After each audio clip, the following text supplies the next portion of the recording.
Spicy, mild, or somewhere in the middle. Answering all your questions, so turn it up a little. It's a meat dude. Yeah, it's a meat dude. Yeah. Episode 17. We are now in a new visual cameras, new mics. We're upgrading, my man. We're trying. Trying to do Going our thing. somewhere. Going somewhere. Trying to at least look legit, right? Isn't that the whole, you fake it till you make it. Fake it till you make it. It's pretty much what it is. Well, if anything, I might have actually learned some sound engineering as well. Taking some background noises out, doing some declicking and some denoising and all these things. Because I make a lot of noise when we dude, do you were these. just talking about that. Like, I'm going to make those clicks, but we got the noise ADHD. canceling now. So we'll see. We'll see. Hopefully this is a better experience for our listeners, Awesome. the viewers.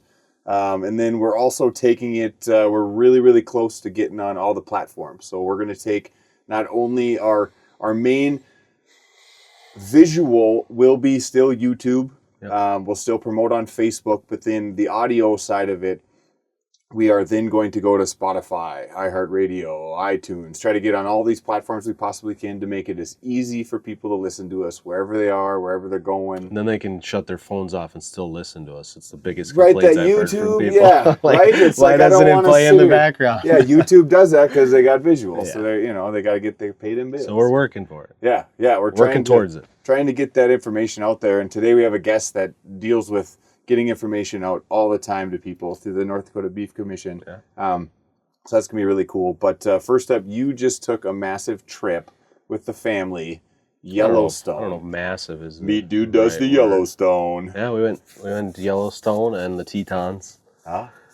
Spent 2 days in Yellowstone and about a half a day in the Tetons. You hike them? A lot of at Tetons, yeah. We did a 2-mile hike into a mountain lake, and the kids did the hike. We had 15 people. Nice. The youngest kid was 3, oldest kid was 12. My kids made it almost all the way to the lake, and then my wife and I were mules on the way back. Backpacked them out, yeah. We were not prepared to backpack them out. My son rode on my shoulders most of the way, and my daughter rode on the piggyback style on wherever she could. Yeah.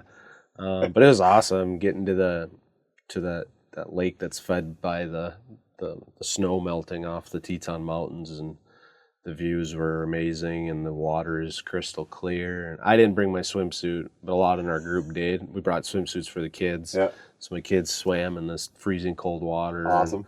It was, you could see, it was probably where we were, probably 6 feet deep, and you could see directly down to the bottom and see fish swimming. And yeah. all we saw was suckers. We saw some suckers and minnows. Didn't see any trout, but just people elbow to elbow. It was that side of things. Wasn't your jam? And you saw Old Faithful? Yeah, we did. See the geyser? We did do Old Faithful. That's not my cup of tea because of the people. Just the blowhole, right? Because of the people. Yeah. I think you can drive all over Yellowstone and see those like crazy, odd, volcanic whatever's going on. And, the story of Old Faithful is really cool. But when there's like 1,000 people, how often does it go off? I think it's every hour. Okay. Anywhere from like 45 to 60 minutes, I think. Somewhere's in there. That was cool. We did whitewater rafting. Ooh. So half of us went on the actual whitewater rafting, and then half of us went on the scenic rafting. So Did you do scenic? No, I didn't do scenic. I was main leader of our raft, man. Helmet on. No, these were level 2 rafts. Okay. Class 2, yep. I should say. Yep. I'm well versed in the rafting pretty world. much the rafting dude now. But it's fun. I had done it before, so I kind of, everybody in my family was like, "You're going up front." I'm like, the only thing you get up front is splash. Like that's the only benefit. You hit the rock first. Yeah, but we got downpoured on it. Oh wow! Like 2 inches of rain. While you were rafting? Well, that was previous to rafting, and then when we got in the boat, it was still sprinkling, and the raft guys were like, "We go, rain or shine." And then talking to the raft guides, right? They do 2 or 3 of these a day, and they're all young college kids that this is their summer job, and they're just like, they live a life that is One of them had a camper down by the Oh, river. yeah. Like, Yeah, the one you weren't supposed to do back in the day. So You're funny. living by a van down by the river. And they were like, this is what we enjoy when it's like raining and not ungodly hot. And you can, but Yellowstone, so we rafted the Yellowstone River. We started in Gardner. And that the last week they've gotten a lot of rain and a lot of wash off had come into the Yellowstone River, and it was chocolate milk. Like there was so much sediment that had come into the river, where normally that river is crystal clear. Yeah. So that was kind of interesting. But yeah, we got wet, real wet. A lot of splashes, a lot of fun. So my kids went, and my wife went on the scenic one. Yeah. It was fun because we caught up to them, and the only way I could pitch this to my son was, you're not going rafting, you're going swimming. Yeah. Just, you'll be on a boat and then you get to swim. And sure enough, that's all he was doing, jumping out of the boat into the river. Which is awesome. He had a blast. Everybody had a blast. That was probably the highlight of the trip, was that couple hour long rafting. So cool. I've only went whitewater rafting. I went to Alaska. I hit a class 4 rapid. Class 4. Jumped. You know how you're supposed to go up and then you're supposed to jump over? Well, I jumped way before I was supposed to get, so I just tackled my buddy right out of the thing, and then that was it. It was like I basically got saved by some other guy, and like it was like massive. Yeah, so I'm awesome. not a big. I'm gonna not. I'll take didn't the have scenic fun? ride. I did, but man, did I screw up bad, you know? Yeah. So it's just like, could I do that again? Because my heart was just pumping, and they're like, I here know. comes Beaver Falls, and we're like, holy crap. Like, you know, it's out of control. Class 2, that whole time was class 2. I was freaked out the whole time. And then all of a sudden it gets worse. Are you kidding? Yeah. Yeah. So I did one in Glacier a couple years ago, and that was a lot of class 3s, like majority class 3s and a couple 2s. Where the Yellowstone River was, and don't ask me what these classes mean. Could not tell you. But I just know a class 4, Sounds you're messing with something. Worse than 3, you know, less than 5. Yeah, so that was, this was like one set of class 2s, and then everything else was class 1. But, funniest story is you work when you're doing this. Yeah. It's a lot of work. Yeah. So, we come across my kids that are in the scenic one. None of them have a paddle. And it's just the main tour guide with 2 big paddles in the back. Just doing his thing. Yeah. Yep. So then I go to our guide and I'm like, those guys don't have to paddle. What are we doing working our butts off? You know, well, come to find out, the only reason they make you paddle is so that you gain speed and you have more fun. Speed. Yeah. Oh, you don't need the speed. They can just float over these It could be a rapids. casual deal. My kids went over the same exact rapids I did. I got splashed it's just 3-foot waves coming over me, causing your own chaos. It is, but that's the fun of it, I right? did, but that's like awesome. if I go whitewater rafting, I want to think that I'm going to fall out of this raft. I'm not paddling next time I go. We're slowing down. You think I'm gonna? We're gonna go in circles. This time I ain't paddling, man. That was the joke. Just getting 4 people on each side of the boat in rhythm. Nobody could be. Yeah, it's not like you guys were even going that much faster. You're just working your tail off. No, that's awesome. That sounds like a really good time. It was. When I went elk hunting long ago, I was able to sit and watch the Grand Tetons. And so that's a magical place. Oh that my is gosh. such a cool place. It was so awesome. I can go back there just visually and sitting on top of that mountain. It's crazy how it's like you're in Yellowstone and it has its characteristics, and then you go south, and we actually went around and came in by Jackson, so came from the south up instead of coming through Yellowstone down to the Tetons, and seeing the 4 pillars of the Tetons or the 3 pillars. I think there's 3 main ones, but then there's like a 4th smaller one. Mm-hmm. It's crazy. Yeah.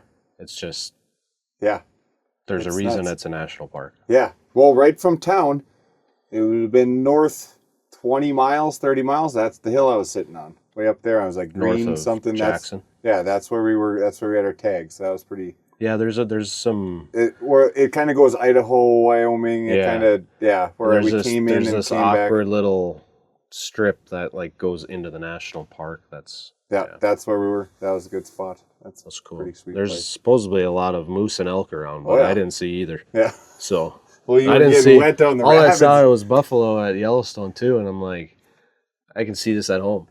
Right. Or antelope. Saw a lot of antelope. No bear? No. Well, I think I saw one.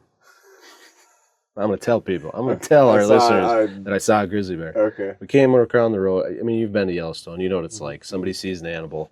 100 vehicles stop and park in the middle of the road and get out, and it causes accidents. And we were coming across one line, and there was 30 vehicles and a park ranger, and they were all on top of the hill with their binocs looking out over into this valley. I didn't stop because I don't like people, remember? So I kept... But I'm a media personality. I'm a media personality. I kept driving, and I look off, and I see a bison out there standing. I'm like, these people wouldn't have stopped for a bison. They've probably seen 100 already. And then a little further, probably 600 yards out, there is this brown dot that I was still driving, trying to see. I'm assuming. Yeah, one of those. Everybody was parked, so it didn't matter. I'm guessing that was a grizzly bear. Yeah. It had to be. Yeah, you'd think so. For that many people and the park ranger to have like stopped, get out, and pull out his binocs. Yeah. Well, if it was, he might have stole his picnic basket. That might have been the whole maybe that's hey boo boo style. But so it was fun. It was a lot of fun. Cool. Yeah, we just had we skipped kind of a week there with the 4th and the fireworks and all the stuff. We got to get back into it here with episode 17. So I'm excited today. We have a guest from the North Dakota Beef Commission, Nicole Wardner. She is telling the story of beef across North Dakota. While local meat producers sell amazing products, the Beef Commission helps educate consumers, promote beef, and support our state's cattle industry. Welcome, Nicole, to my friend the Meat Dude. Thanks, guys. I really appreciate it. This is fun. I've been watching you guys for a while now and your conversations, and pretty honored that you guys thought that I have something to share with your audience. Well, according to Spencer, you've been out and about doing all these promo shows. You probably could maybe teach the Meat Dude a thing or two. Whoa. Okay. Well, as of late, Nicole, she did a presentation at our convention this year. Okay. That was, it was really good. Broadened kind of the ideas of us old school butchers and how to reach the consumer, which, Nicole, how hard is it to reach the consumer nowadays? It's extremely hard. We're so the consumer has so many options and different things coming at them to try and wedge your way into that conversation and to have something that is relevant and meaningful for their life, because most consumers, that's what they want, right? Is something that's going to impact their life. And for the Beef Commission, it's kind of a different caveat, because unlike Spencer and his counterparts, we don't have a product to sell. So we say at the Beef Commission, we sell the sizzle, we don't sell the steak. So my whole premise is to get you to decide to eat beef that day, walk into a restaurant, walk into the grocery store, walk into the local butcher shop, and choose beef over the other proteins.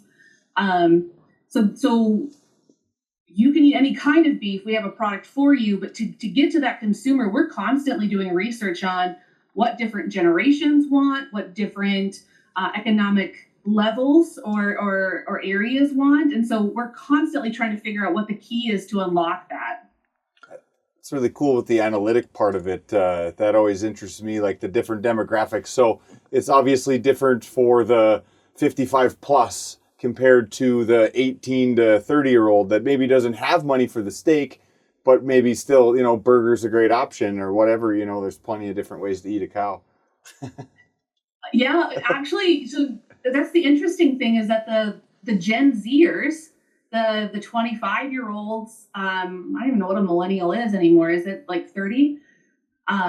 They actually are willing to spend a lot of money for a good product. And as long as they believe in the product that they're buying and the people that they're supporting, they're willing to put some money towards it because it's a product that they believe in.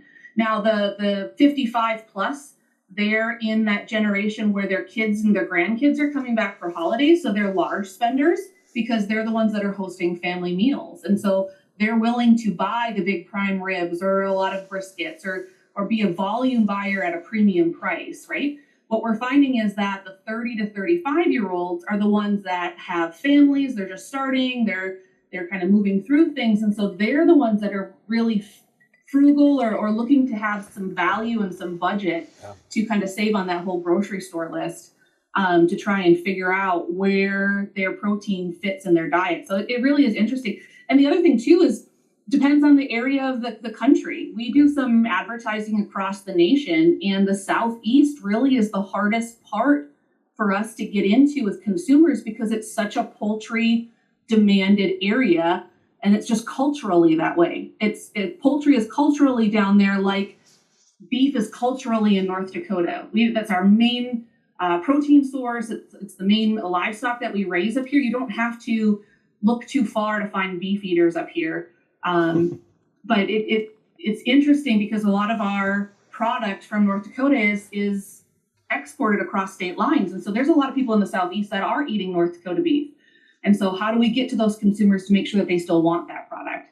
And we do it in new and different ways because even I heard you guys talking about marketing in one of your podcasts, and we are constantly monitoring marketing and where we can get the best value for our dollar.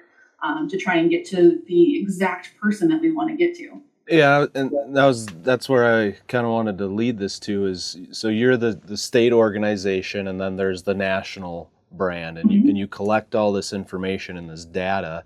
Is that more the national brand that is spending the time, energy, and dollar amount on collecting this data, and then they're distributing it between the state organizations to then take it home and run and be the boots on the ground? Or like, how is the system set up? So the national organization is doing majority of the research on the consumers for us. We can ask them for specific things within our state if we want to dive in further. So for instance, our sports nutrition program that we've branded in our state, which is powered by beef performance through protein, we can ask them, when you do research inside of North Dakota with North Dakota consumers, can you please ask about powered by beef? Can we figure out where our brand recognition is? Can we figure out which demographic is watching us and which one is following us to get more information on sports nutrition? So they'll come up with that. They then use a third-party organization that are professionals in gathering consumer data and information. And so that's how we do all of that. So it stays non-biased and research-based. Right. Yeah, that's cool. It's the best way to take it in and try to utilize it however you can. That's what you can do with analytics, and constantly keep refining that as much as you can. And just that data gathering just blows my mind on, like that presentation you gave at the association convention. I was just like, the years that goes into this, and the thought is like way above cutting meat. My head. Yeah. I just cut meat what and kind sell of cuts it. you want. Yeah. But it's such a valuable tool, and I think even on like the small scale retailers, the small butcher shops, even since convention, I've seen a lot of members of the association starting to utilize our state's beef commission to help market in their own stores, whether that's the informational flyers that you guys produce, or just posters or bundle ideas. I don't know, you had so much information for us at that convention, and there's a lot of people utilizing it, and the goal is to sell more beef. And well, my son got one of those pamphlets from some vendor show at some point. He came home and he was like, "You guys want to use this on the podcast?" And I was like, "Yeah, I'll let you know. Spencer now knows how to cut all the cuts now because we got this thing." It was really nice. I had it sitting right when you showed up on the desk, didn't you? That's right. Yeah. Oh, that's funny. Yeah. So it's getting goodness. out there of all ages. That was a 6-year-old who was immediately like, "Oh, Well, man, this is steaks." cool. He loves steak. So I was like, "This is great. There's all these parts of this cow, But really, that part, until you see it and understand it, or clean a carcass or whatever, like you really have no clue. No, and Yeah.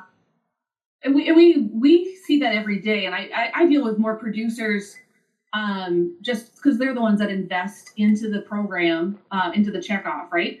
And so when you talk to a producer, the only thing that comes from a carcass is burgers, roasts, and ribeyes, right? And it's like, oh, there's so much more to your product than what you even know about. And then to then talk to consumers where, I mean, I'm the weird lady that stands in the grocery store or in a butcher shop, and I'm like, hey, what can I tell you, or what are you looking for? Because if you can show them something new, we have research that shows that consumers are willing to buy a new cut over buying and trying a new recipe. Because trying a new recipe is something that you may not like, but you know what beef tastes like. And so if you can try a new cut that makes it a little bit more exciting and maybe have a better eating experience, you're willing to do that because your flavor profile is staying where you're at. Yeah. Does that make sense? Use your favorite seasoning still, or whatever your deal is. And I just want to make a side note that she has been the weird lady at Carnes Meats. How's it just lurking around like, customers? Hey, Monty's in the back, but I can help you. I don't work here, but I like beef. Yeah. Very knowledgeable. But, here's the thing. It benefits you. It benefits me. It's a win-win. It's a win-win. And it's also funny, so it benefits everybody. Yeah, with a smile. That's good. Oh, that's awesome. Oh, I'm still hung up on the southeast, not with beef, and I was thinking not poultry, but I was thinking roadkill if you go far enough in like the gumbo style. Like I didn't know what you were gonna say. Oh, that's always good. More poultry. Yeah. Well, we'll keep it above board here. But back to like the consumer. Well, first you try to, how do you reach the consumer, and then now it's just like the education of the consumer, education of both producers and consumers of just like how the meat industry actually works. Nicole, you could probably list 1,000 different stories of people just like mind-boggling of how little they understand how the meat industry works. But I just had an experience the other day. I'm not going to throw anybody under the bus, but I spent last week out in Montana. Okay, beautiful mountains down in the valleys, hundreds of cattle grazing the valleys, and somebody said, "Well, this is Montana. They produce grass-fed beef here. Look at all the cows. They're out on grass." And I didn't know what to say. I was just like, "Me dude explode." I didn't. I said, "Me dude goes viral at Yellowstone." That's an interesting concept. Yeah. Actually, all cattle spend a large majority of their lives out on these ranges, but that's where they live. But it goes to show, and this is a person who eats meat and buys meat at the grocery store, and that's where it's almost scary as a person in this industry of like that's my target. That's my customer that I want to sell a product to. Yeah. And they have this idea of how one state is all grass-fed beef and the next is all feedlot beef. And it's like, no, actually they commingle and they hang out together. Yeah. Yeah. Yeah, we've encountered that a lot. So we know that from the consumer, the rancher or the cowboy is a romanticized persona, right? Okay. My husband and I farm and ranch as well. Definitely don't have horses. We don't look like cowboys. We're riding four-wheelers and wearing baseball caps. But the idea of a gentleman on top of a horse roping calves and being on the wide open plain is very romantic to the consumer, right? Mm-hmm. But they don't realize that that's a very small portion of our industry. But then also with cattle on pasture, cattle on grass, it's a romanticized view of what that actually is and that product is because unlike some of the other states that are high density feedlots, you don't drive past on Interstate 94 where you're seeing just a bunch of cattle in dirt and all huddled up together because it's hot and they're trying to battle flies. What you're seeing is a bunch of happy cows that are either on grass or they're on corn stalks in the fall, right? And so there's this romantic view of everybody is great and there's this ability to think and feel good about the product that they're buying.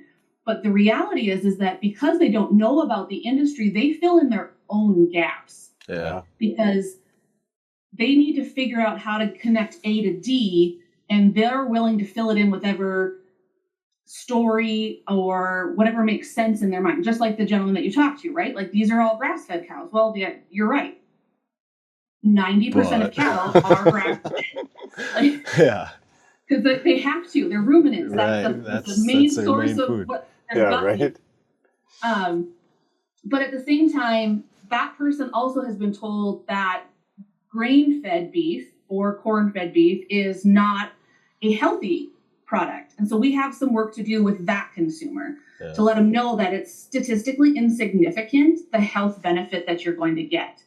We were at the Fargo Marathon, and we had some runners come up and tell me that corn-fed beef was not good for them because of the seed oils that corn has and it's residual in the beef. And I'm like, that's not how that works. That would be amazing if that were actually, yeah. Corn is not a seed oil. Right. Corn is a carbohydrate. Oh, man. So we do have a lot of work to do. Unfortunately, though, with some of the things that the consumers know or believe, unfortunately, comes from our own industry. Yeah. Because our producers also don't know the product. So just like soybean farmers can't tell you how tofu is made, right? But they know that the product that they make goes into it, or they can't tell you exactly how biodiesel is made. Mm-hmm. Beef producers can't really tell you how beef gets to the grocery store, or beef gets to the restaurant. Mm-hmm. But they have this idea that they need to share their own or impart their own beliefs on what that is. And it's amazing at how many North Dakotans feel like they can only buy beef directly from a rancher. And the reality is that we have enough people, we only consume 7% of what we raise in 1 year in North Dakota. Really? So if we would shut down our borders and be like, we're only raising North Dakota beef, we're going to raise everything, finish it here, and harvest it here. That's all we're going to do. We're not, only 7%. So that means 93% of what we raise has to leave our state to feed the rest of the country because we're such a bountiful basket in what we can produce up here. And so just not able to buy it directly from a rancher because we just have so many of them. Yeah, I was going to say there'd have to be a lot more butcher shops in the state of North Dakota if we close the doors. And I tell you what, people are not lining up at the door to be a butcher. It's not an easy profession, and most people are willing to let guys like Spencer do it. Yeah. Yep. How much was it? Okay, that's cool. Yep. Absolutely. Yeah. You want to just take it and then deal with it. Okay, give me a call. Text me, whatever, dude. Love you, man. Yeah. For sure. No, that's the other thing too is that we don't realize how we have, as far as we think that we've come in the industry and educating the consumer.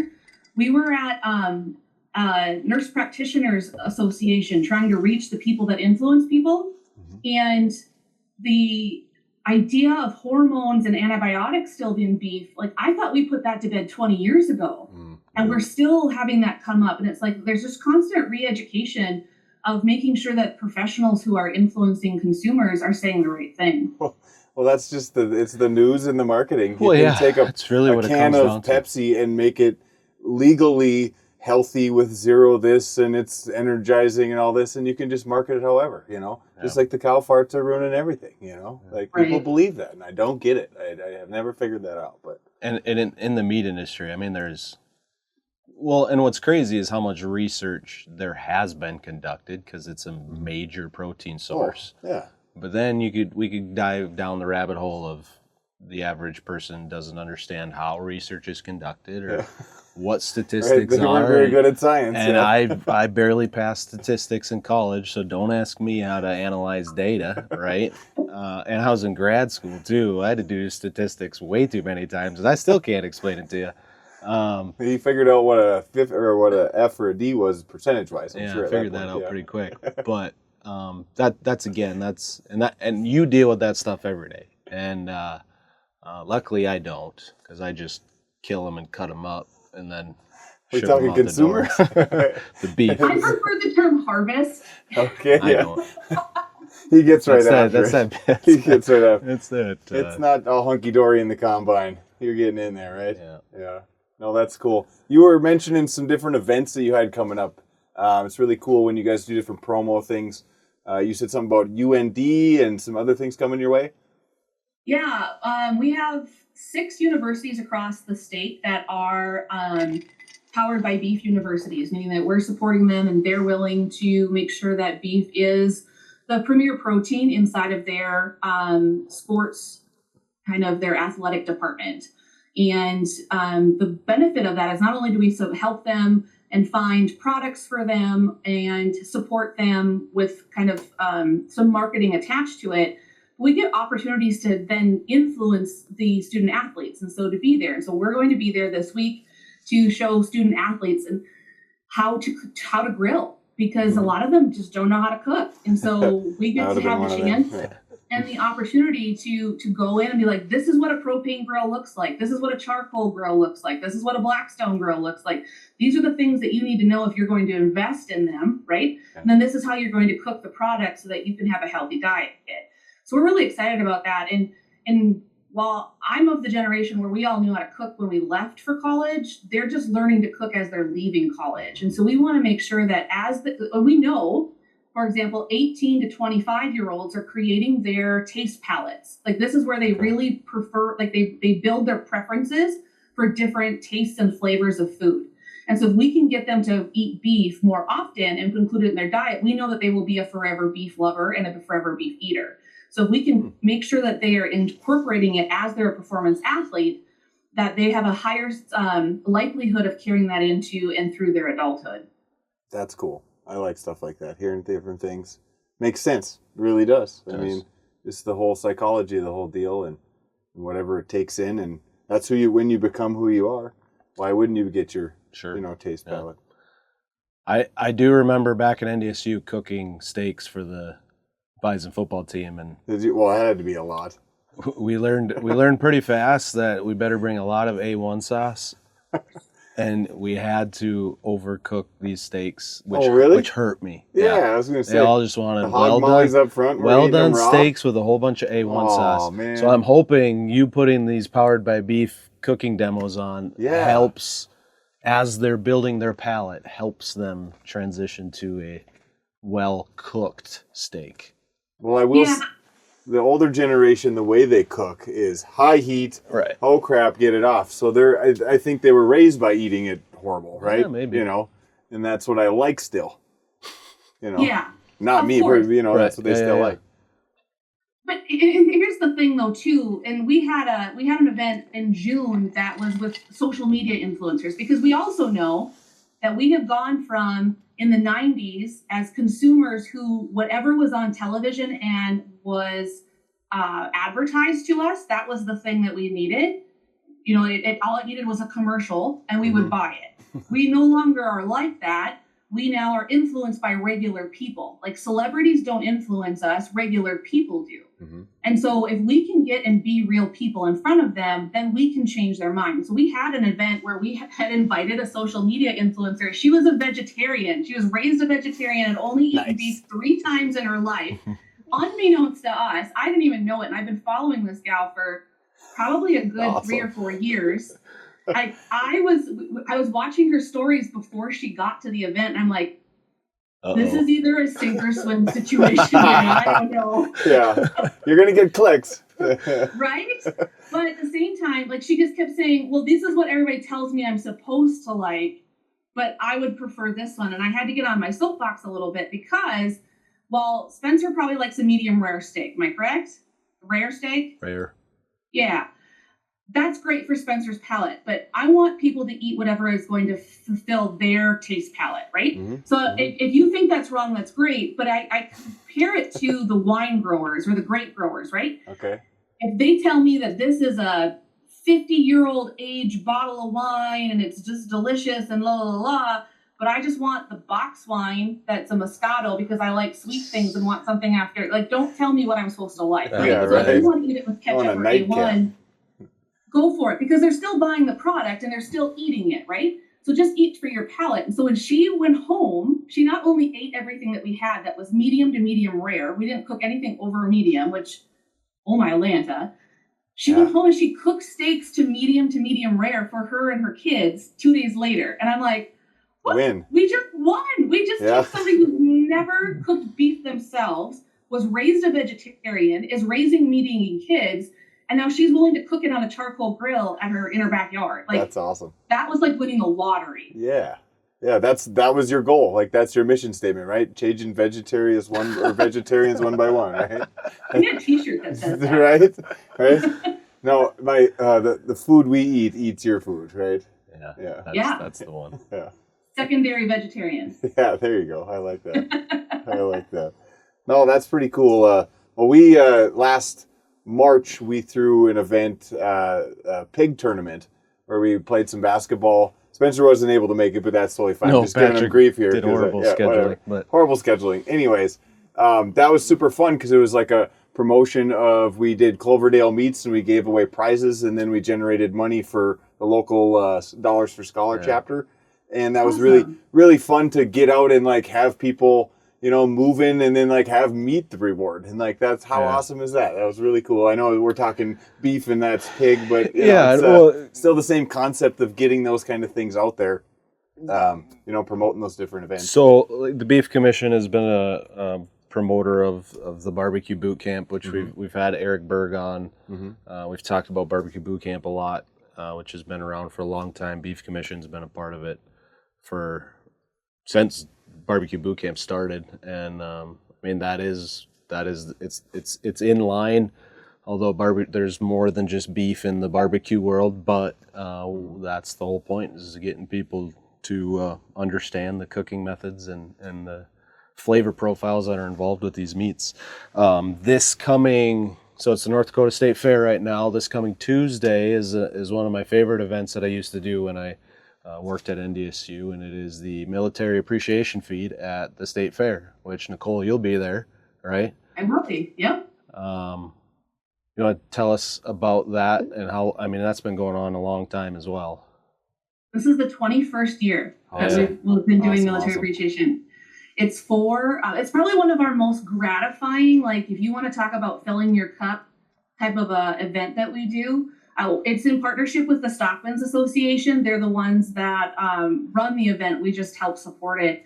But, Carnivore Catering from NDSU comes and does all of the meat, but we feed 2,000 people for dinner at the state fair, and it's for only active military members, and They can be active Guard members or active reserve members, but it's just to support people. And actually, our Girls Who Grill event that we had in June had a military spouse that was there, and unprompted, unbeknownst to us, she just said, "You have no idea what an event like that is to someone whose spouse is deployed, and someone's willing to push my stroller to get my kids through a line." And we do roast beef. They do the roasted clods, which they're just perfectionists at, as far as carnivore does. But we also have hot dogs for the kids, because it's like you got to cover it all. All beef hot dog too.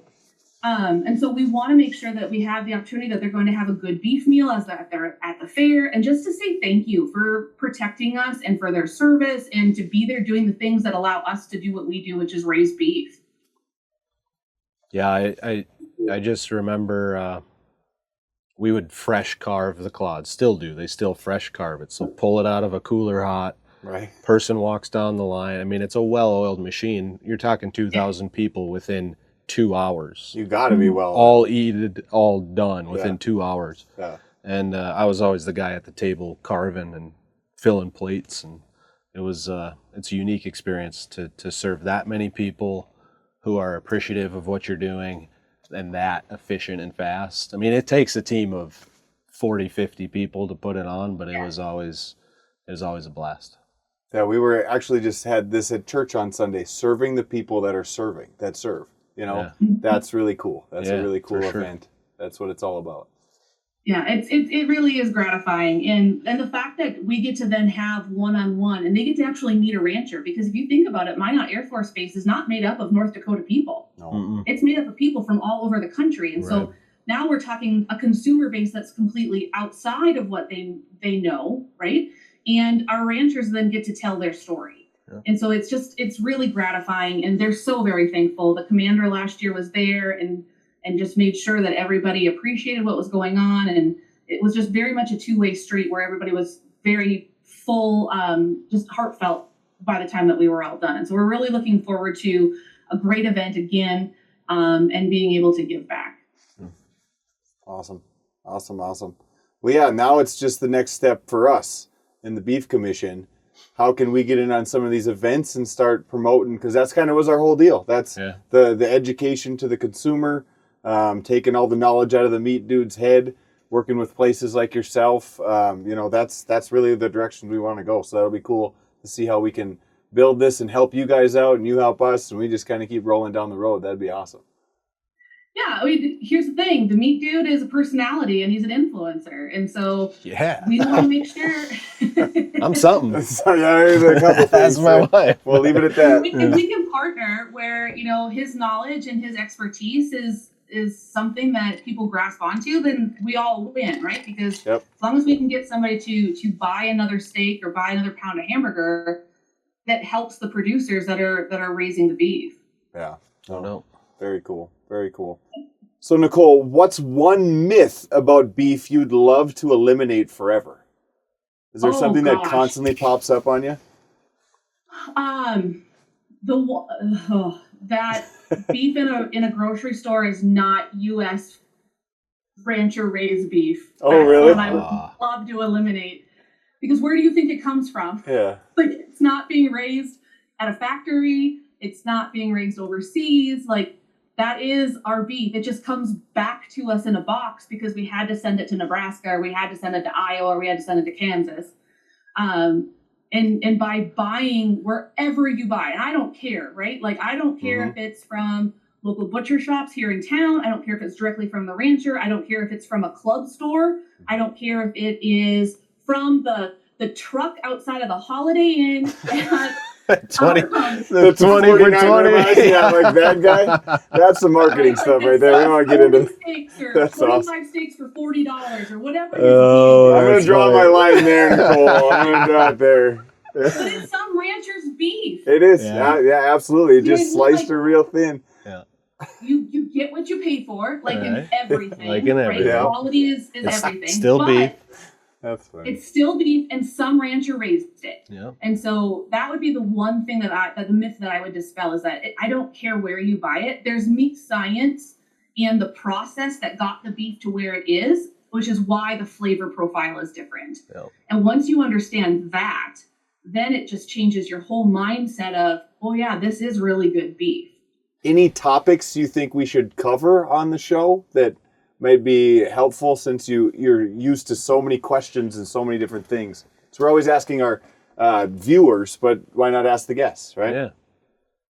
I think it would be interesting to know, like, how long does it take to make some of those products? Because Spencer is the working genius behind those processed meat products. So I don't even know, because I've never been a part of that. So like to get brats or to get products, like I think we take for granted that there's a snap of the fingers and then all of a sudden there's this product that's on the shelf, but there's a lot of labor and expertise that goes into it to make sure there's a product that you want to purchase. And so I'd be curious as to know, like, what are the steps to get it from fresh beef into a brat product, or what is the combination of pork and beef to make a perfect, eating experience? Because we do make perfect partners, burgers and bacon, right? Yeah, for absolutely. Sure. Bacon and anything, really.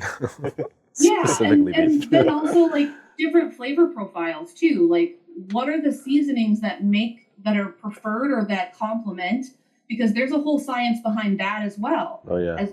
How do we build umami, which is not even a real it's not a tangible thing, but it's something that we desire and we're looking for constantly. So what are the things that you guys look at, or what can we learn from the behind the scenes of what's going on in a processing shop?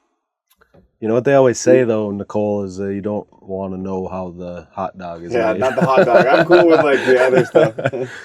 But I still eat hot dogs, and I know how a hot dog is made. And I've been through a packing plant, and I still eat beef. So I think I'm good. Yeah. You might want to have a warning. Yeah, and I think everybody, once they actually saw a hot dog get made, it wouldn't be that crazy. But No, I mean, you got. That's a really good idea, though. Yeah. Add that to the topic list, and We'll write that down for sure. I would die. We could talk hours on that. I know, that's his jam. We start talking hot dogs, man. How much drink you got left? That's good. Oh no, this has been a lot of fun. I want to thank you, Nicole, for joining us. North Dakota Beef Commission. Definitely encourage our listeners to learn more about them and go to some of your events and anything they can try to get their hands on information wise. You guys do such a great job of getting all that stuff out there. For sure. We'll throw the episode out there. You guys can share it and like it, and hopefully we get some more subscribers and we keep growing this bad boy now that we got a little better audio and video, and we're going to hopefully be on Spotify and all this stuff very, very soon. Maybe this episode we won't. Possibly. That's my goal, so we'll see how this week comes about. But thank you, Nicole. Thanks, Nicole. She'll be lurking in a grocery store near you in a beef section. If you see the crazy lady trying to tell you about a piece of meat, but she doesn't work there. Yeah. Hey, it's good information, though. It's like, I mean, you do run into people in the grocery store where, like, they'll literally come over there and tell you about the fruit that I'm totally grabbing the wrong one or the whatever. I need a steak lady. There you go. Steak lady. Nicole, the steak lady. Yeah, that'd be awesome. Creeping in grocery stores. That's my retirement job. When I retire, that's what I'm going to do. That's awesome. Well, I hope you're in the grocery store where I'm at, because that'll be fun. There we go. For sure. Thank you so much, Nicole. I'm Patrick. That's Spencer, my friend, the meat dude. Episode 17. We're out. Smells good. Firing it up in the backyard, cracking one. It's time to chill. From the ranch to the steak, take it from the farm and put it on your plate. It's the meat dude. Yeah, it's the meat dude. Yeah. All the degrees from universities, bringing science in on how hot it's supposed to be. It's the meat dude. Yeah, it's the meat dude. Yeah. Spicy, mild, or somewhere in the middle. Answering all your questions, so turn it up a little. Is a meat dude. Yeah, it's a meat dude. Yeah.